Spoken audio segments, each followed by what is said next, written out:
Tolee, akkam jirtu kabajamtoota hordoftoota Oromiyaa Education TV.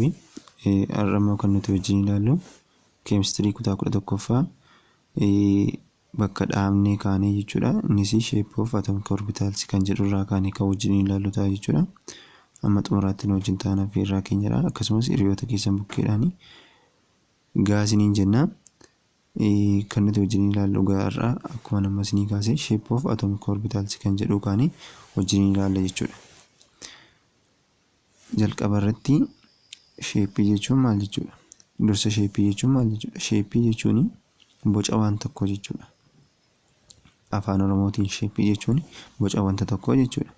Atomic orbitaalii akkasuma kan nuti amma wajjin ilaallu boca atomic orbitaalii. Orbitaalii jechuun bakka elektirooniin keessatti kuufamtu jechuudha. Kanaaf shape of atomic orbitals kan jedhamu kana yookiin boca atomic orbitaalii kan wajjin ilaallu ta'a jechuudha.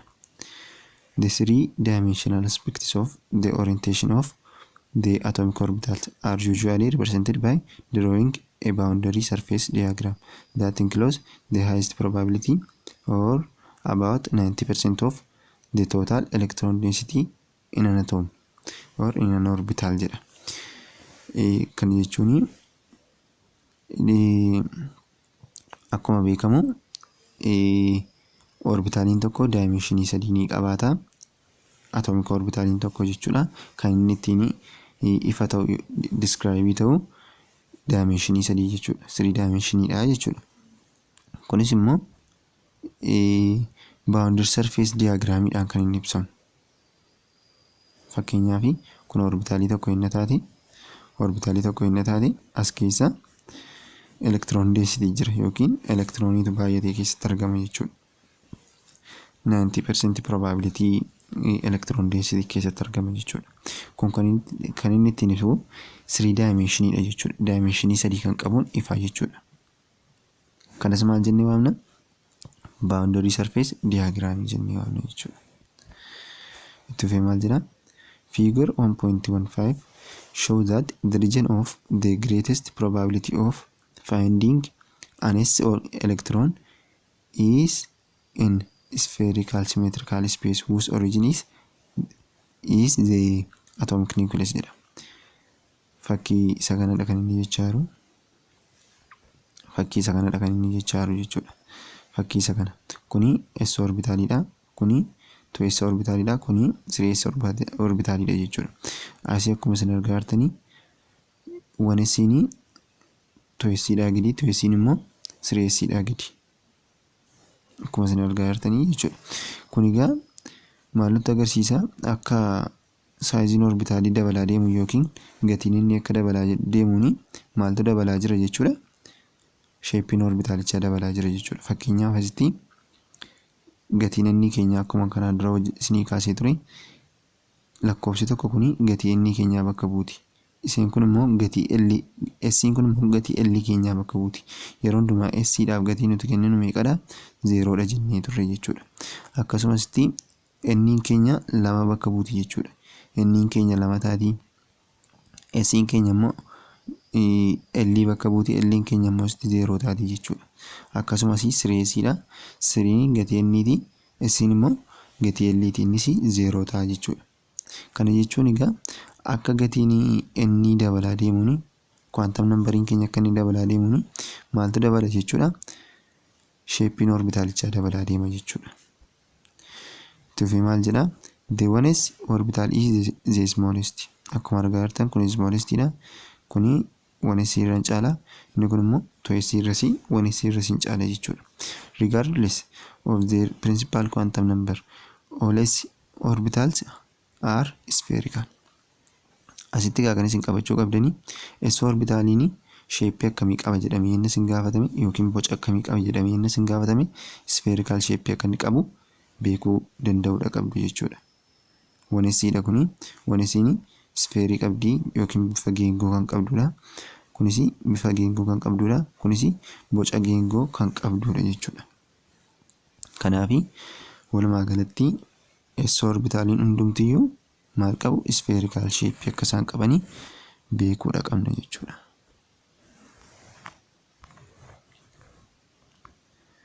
Itti fufnee kan nuti wajjin ilaallu amma kan nuti wajjin ilaalaa turre s orbitaalidha. Amma immoo kan nuti ilaallu p orbitaalidha. P orbital of any principal quantum number are arranged along three manual perpendicular axes x, y, and z, so that the region of highest electron density are in dumbbell shaped boundary surface. Figure 1.16, the 3p orbital are designated as px, py, and pz. Asirratti p orbitaalini akkuma isin beektanii gatiin illee isaanii waniidha kaa jechuudha. X'n 0dha, L'in immoo waniidha jechuudha kan p jechuudha. Principal quantum number isa kanaa gaa dimensionii 3 kan qabuun yookiin perpendicular axis ta'e 3 dimensioniidhaan kan ifudha. Kunis x, y fi zd'dha jechuudha. Fakkii kan argaa jirtu jechuudha. Fakkii isa kan argaa jirtu. So maaltu agarsiisa gaa kuni yookiin kun maqaan isaa maal jedhama? Dumbbell shape boundary jennee waamna isa kana.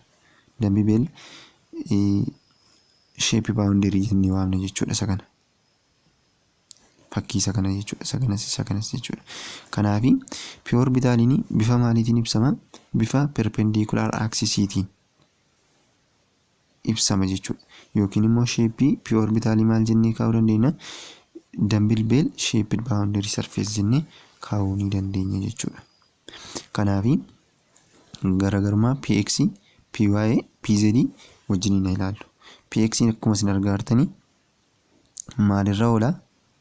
Yeroo maalirra oolu? Gaafa x axis irra ooludha. Akkuma isin argaa jirtan.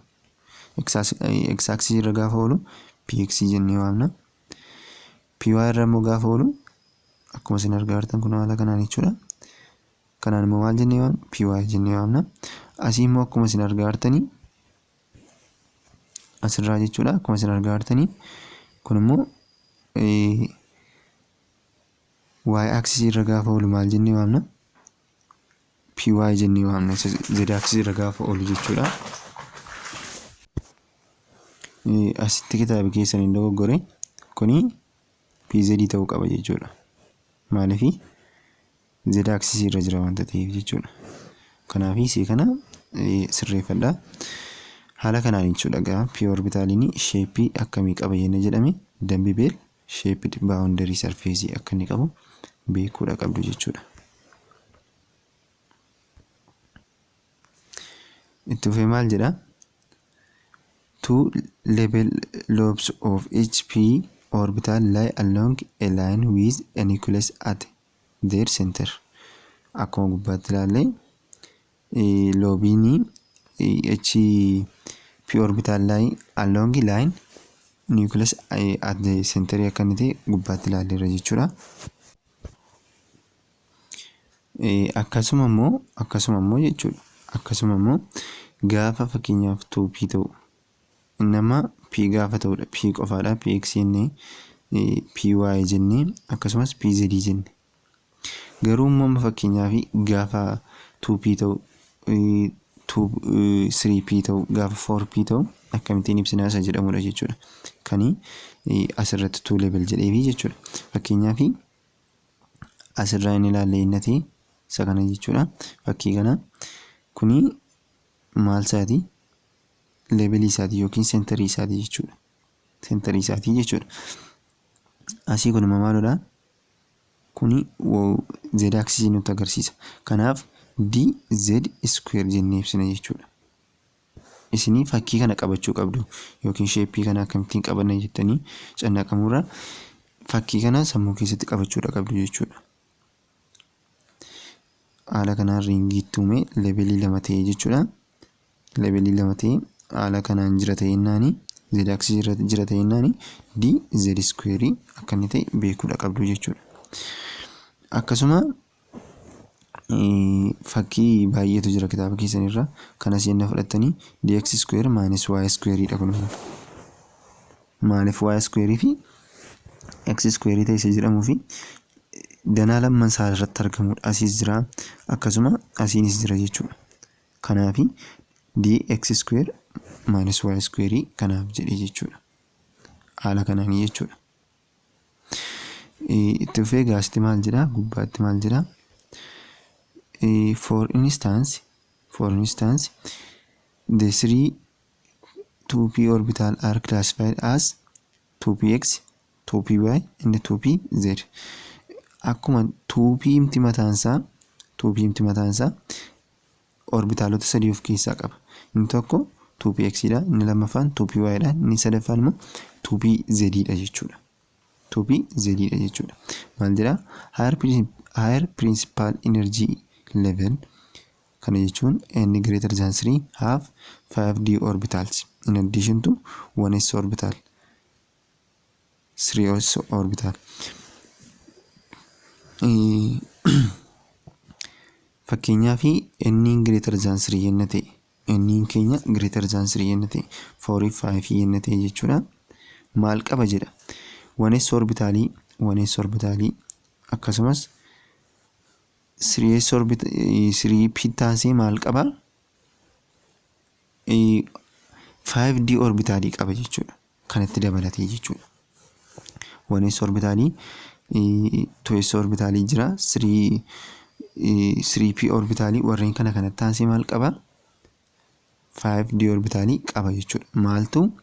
Higher principal energy kan jedhamu jechuudha. Warri inni isaanii sadii ol ta'anii warreen kana qabaatu jechuudha. Warreen kana qabaatu yookiin 5d orbitalii kan jedhamu ofirraa qabaatu jechuudha. The special orientation of d orbital are much more complex in shape than p orbital. Maal jedha? Special orientation kan d orbitalii akkuma gatiin inni isaatii dabalaa deemuun kompleksummaa isaa yookiin walxaxummaan isaas dabalaa deema. Kana jechuun d orbitaliin akkuma beektanii orbitalii 5 qaba.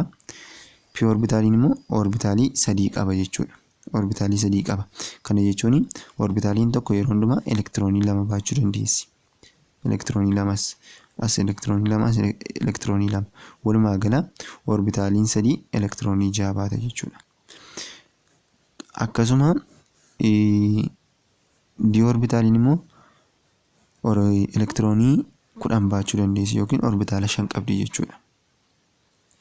Orbitaala 5 qabdi jechuudha. Kanaaf egaa d orbitaliin eenyuun caalaa wal xaxaadha? p orbitalii caalaa wal xaxaadha jechuudha. Akkuma maalirraa mul'atudha? Figure 1.17 irraa akka mul'atu show different distribution of 5d atomic orbitalidha. Kana kan nuti arginu akkaataa distribution yookiin akkaataa raabsamaa d orbitaliiti jechuudha. Kuni dz square akkuma gubbaatti ni kaasee ture. Kuni akkuma ammas ni kaasee ture. Kun dx jennee waamna jechuudha. Haala kanaan isa uumamu lamman isaanii gidduutti uumame wanta ta'eef dx jennee waamna. Kuni laayinii isaanii irra kan uumamedha. Kun garuu gidduuma isaaniitti kan uumamedha. Kanaaf dx y jennee jechuudha. Kana isin fudhattanii as maaltu jira? z jira, as immoo y tu jira. Kanaaf akkuma sammaa kana akkamittiin uumame?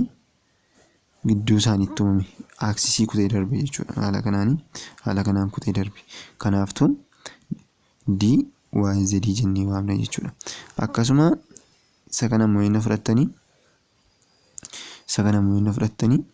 kun immoo haala kanaan kutee darbe. Kanaaf maal jenna jechuudha? Kana immoo dxz yookiin dzx jennee waamuu ni dandeenya jechuudha. Haala kanaan sheeppii isaanii qabachuu ni dandeenya. Kanaaf asitti kan isin qabattanii dabartanii maalodha?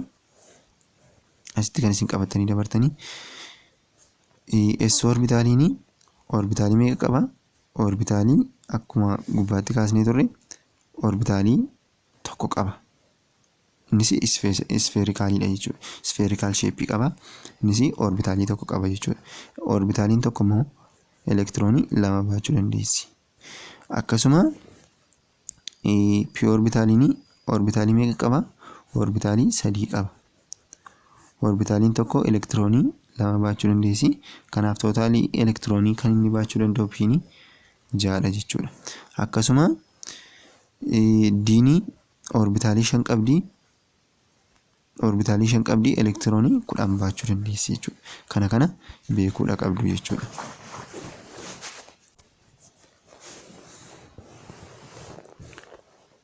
Maal jedhatti fufee? The principal energy level whose value are n greater than or equal to 4 have additional 4 sublevels. Warreen principal energy levelii afurii ol qabanii, afurii fi afurii ol kan qabanii sublevelii afurii ol qabu jechuudha, yookiin additional 4 sublevelii qabu jechuudha. For instance, fakkeenyaaf in n is equals to 4 there are 4s subshell with one orbital. N afur jenne ta'e 4s tokko jira. 4s kun maaloo dhagaa? Subshellidha jechuudha. Cita sheeliiti. Akka maalii wajjin kun immoo orbitaalii tokko wajjin. Akkasuma 4b subshellii tokko qaba. Akkasumas with 3 orbitaalii 3 akkuma ammas ni kaasee ture, p orbitaalii 3 qabduu fi 3 orbitaalii wajjin jechuudha. 4p kan inni dhufu 4p orbitaalii 3 qaba. Akkasuma s orbitaalii tokko qaba. Akkasuma 4d subshelliin immoo orbitaalii meeqa qaba jechuudha? 4d orbitaalii meeqa qaba jechuudha? Orbitaalii 10 qabaata jechuudha, yookiin dhiifama orbitaalii 5 qabaata, elektiroonii 10 qabaata jechuudha. Elektiroonii 10 qabaata, orbitaalii immoo 5 qabaata jechuudha. Akkasuma 4f jenne fudhanne orbitaalii 7 qabaata jechuudha. Yeroo hundumaa kan isaan garaagaraatiin ta'anii lama lamaanii jechuudha. Asii s fi p gidduu garaagarummaan jiru meeqadha? 2dha. Akkasuma d fi p gidduu garaagarummaan jiru orbitaalii isaanii 2dha jechuudha. Kanaaf d fi f gidduu garaagarummaan jiraatus meeqa ta'a? 2 ta'a. Kanaaf f orbitaalii meeqa qabaata jechuudha? 7 qabaata jechuudha. Elektiroonii 14 baachuu danda'a jechuudha. The f orbital have more complex shape than the orbital. Akkuma silas ni kaasaa ture, yoo gatiin n keenya dabalate yookiin orbitaaliin keenya dabalaan deema jennee kompleksummaan isaas yookiin walxaxummaan isaas duukaa dabalaa deema jechuudha. Kanaaf f orbitaaliin d orbitaalii caalaa kompleksiidha jechuudha. Itti fufnee kan nuti wajjin ilaallu 1.7 electronic configuration and orbital diagramsdha. Orbital diagramsii akka qormaata intiraansii irra jijjiirutti kan isin asitti akkasiin qabattan barbaadu pirinsipilota kana jechuudha. Innis anfubaa'u pirinsipilii, Paul exclusion pirinsipilii, Hundis ruulii, warreen kana qabachuu qabdu. Keessumaa qormaata intiraansii irratti jechuudha. Warreen kun sadanii deddeebi'anii ni dhufu jechuudha. Bar tokko inni kana gaafate isattaan immoo kana gaafachuu danda'a, isattaan immoo kana gaafachuu danda'a jechuudha. Keessumaa paartii amma yookiin yuunitii kana keessaa gaaffiin bahu gaaffii bal'aadha jechuudha. Akkasumas wanti isin beekuudha qabdanii right ground state electron configuration in multi electron atoms. Atoomota elektiroonii baay'ee of keessaa qabanii fi ground state barreessuu baruu jechuudha. Kan isin qabachuu qabdan as keessatti kan isin bartanii darbuu qabdan jechuudha. Asitti egaa electron configuration jechuun maal jechuudha kan jedhu, orbital diagram jechuun immoo maal jechuudha kan jedhu wajjin ilaalla jechuudha.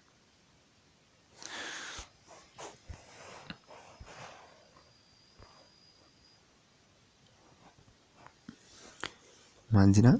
7 questions arise when you look carefully at the electron configuration of an atom.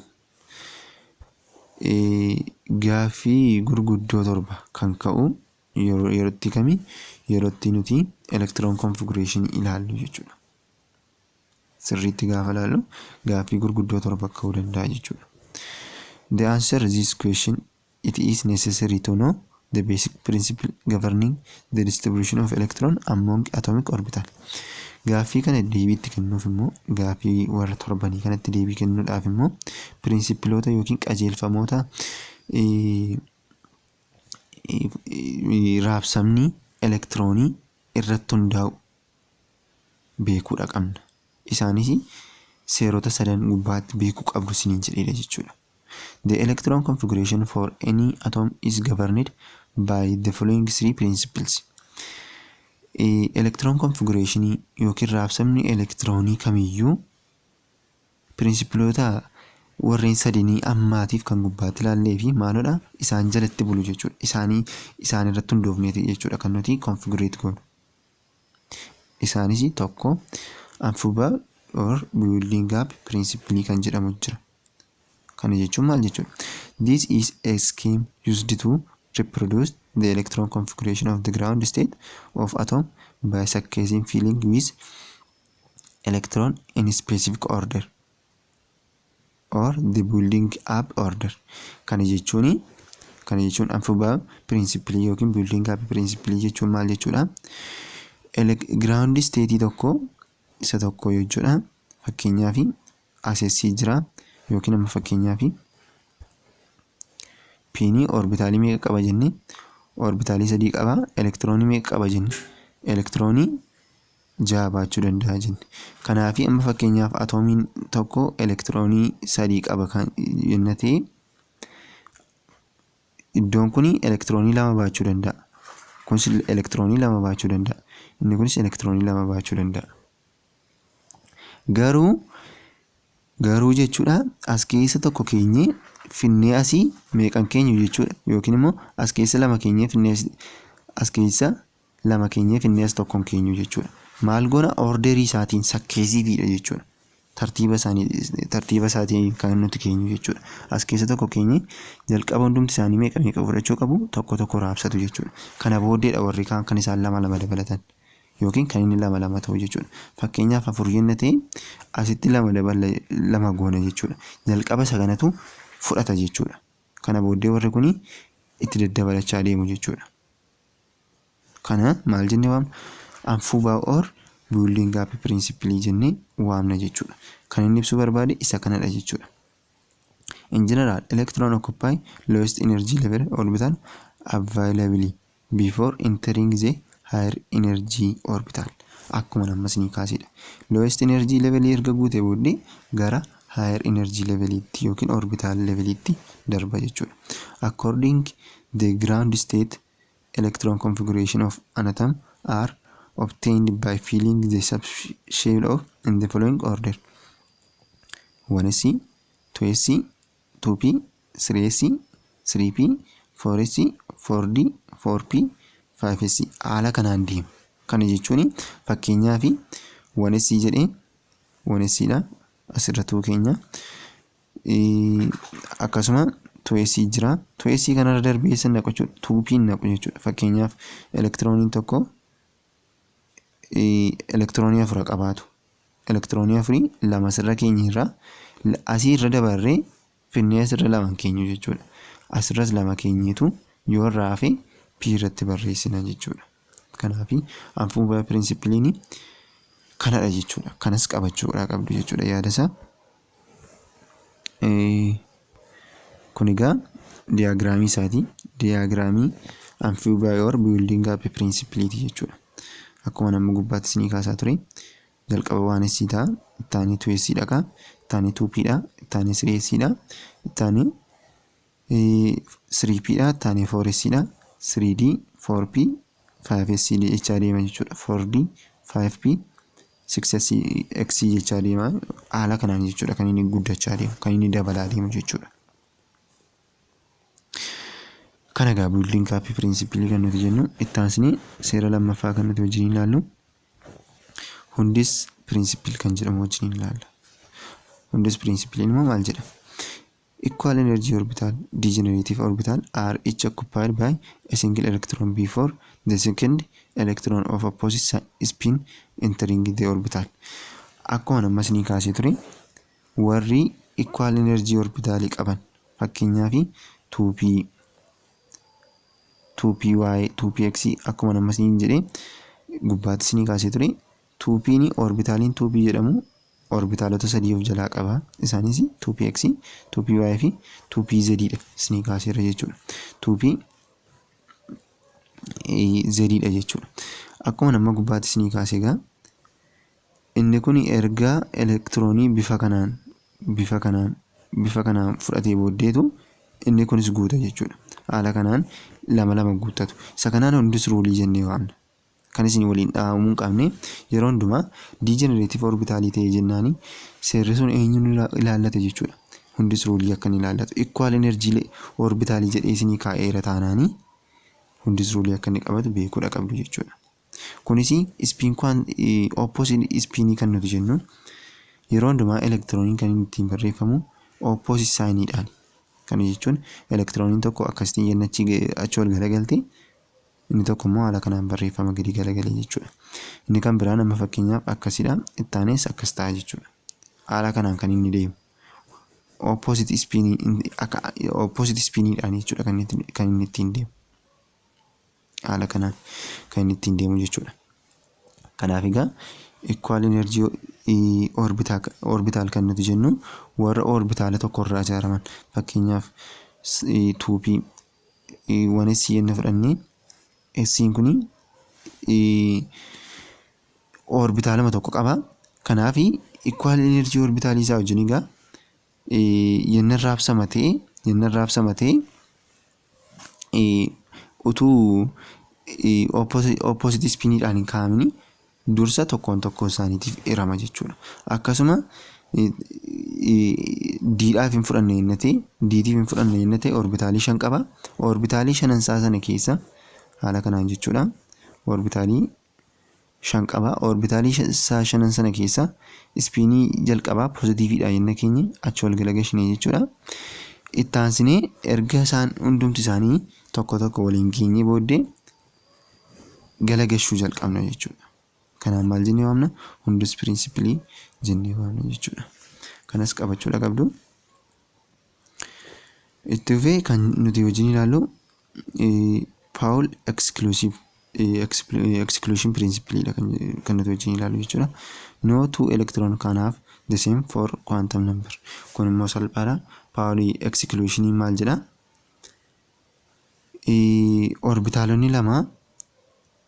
Orbitaalonni lama yookiin quantum numberiin lama orbitaalonni lama jechuudha. Maal wal qixxee qabaachuu hin danda'anii? The same for quantum number wal fakkaataa qabaachuu hin danda'an. Kana jechuun n isaanii, l isaanii, ms isaanii, ml isaanii akkasumas ms isaanii wal fakkaataa ta'uu hin danda'u. Kan maali jechuun elektirooniin lama jira. Elektirooniin lamman suni maal isaanii kun arfan isaanii wal fakkaataa ta'uu hin danda'u jechuudha. Arfan isaanii kuni inni wal fakkaataa qabaachuu hin danda'a. Amma fakkeenyaaf inni wal fakkaataa qabu yennate L's, ML's, MS's wal fakkaataa qabaachuu hin qaban jechuudha. Akka Paul exclusion principle jechuudha. Kana jechuu barbaada. That means they must different in at least one of the four quantum number. Quantum numberii kana keessa yenna xiqqaate tokkoon adda ta'uu qaba jedha. Fakkeenyaaf inni isaa wal fakkaataa ta'e, L isaa wal fakkaataa ta'e, ML isaas wal fakkaataa yennate spin quantum numberiitiin adda ta'uudha qaba. MSC dhaan jechuudha. Innis plus fakkeenyaaf inni jalqaba plus yennate inni itti aanu minus ta'uudha qaba jechuudha. Elektirooniin lamman suni jechuudha. Haala kanaanii seerota sadansaa sana haala kanaan qabachuu ni dandeessu jechuudha. Paartii itti aanu kan nuti wajjin ilaallu paartii kanadha jechuudha. Paartii kana wanti itti isiniif fufnee fi hojii waan nutti baay'atuu fi itti isiniif fufuu danda'u jechuudha. Sabjektii biroos wanta hojjennuu fi kanaafi paartii itti aanutti 1.17 1.1 wajjin ilaalla jechuudha. Grand state electron configuration of the element kan jedhamu achi kaaneeti kan nuti wajjin ilaallu jechuudha. Waan na wajjin turtaniif baay'ee galatoomaa isiniin jedha. Thank you.